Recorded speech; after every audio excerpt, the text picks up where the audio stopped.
All right, folks, let's get right to Virginia Republican Congressman Bob Good. Congressman, the president's blaming your party. What's your response?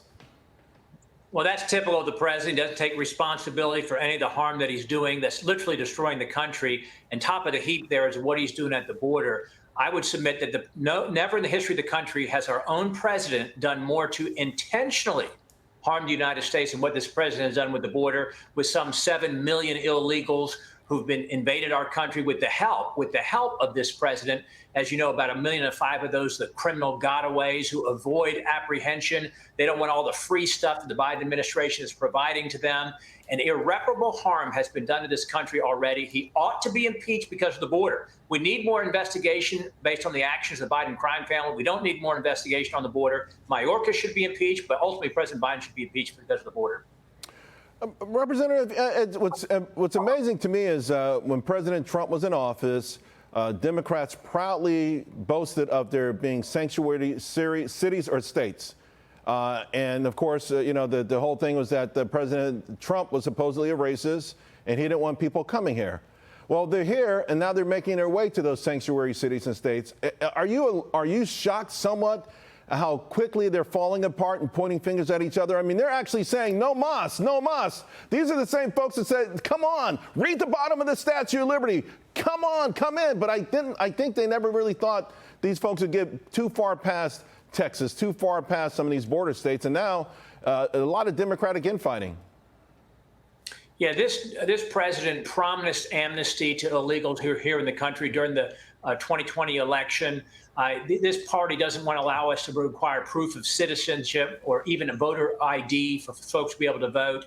And now, as you said, their blue cities, their blue states are being overrun. We knew the Democrats were liars and hypocrites. They couldn't get them out of Martha's Vineyard quick enough.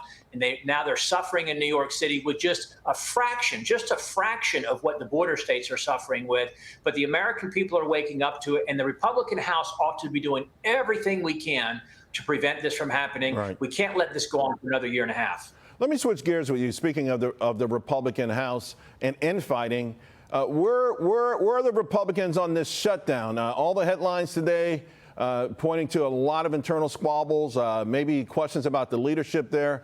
What's happening? Well, we should have passed our 12 appropriation bills long ago. We all knew when September 30 was coming. It didn't surprise us on the calendar. The Speaker promised to do that. We should have done it right after Limit, Save, Grow. We passed the bills cutting back to pre-COVID level spending, or I should say we passed that bill to raise the debt ceiling responsibly. We should have already done this. It was a failure of leadership. Yes, it was on the Republican House part. However, we do have a plan to pass those bills now and to keep the government open.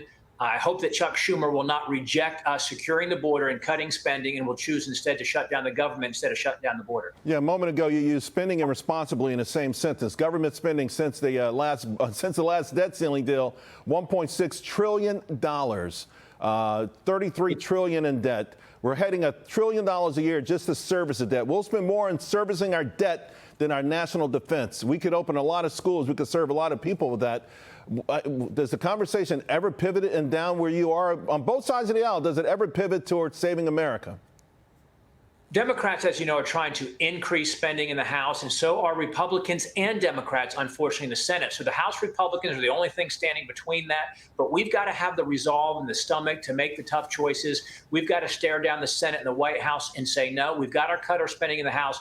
We're not going nearly far enough. We're going to pass our spending bills, cutting our spending and reducing it. We're going to cut some $60–70 billion this year, but that's not nearly enough, as you know, Charles, when you're running about a $200 billion monthly deficit. All right. Representative, thank you very much. Appreciate you coming on. I'm Steve Ducey. I'm Brian Kilmeade. And I'm Ainsley Earhart. And click here to subscribe to the Fox News YouTube page to catch our hottest interviews and most compelling analysis.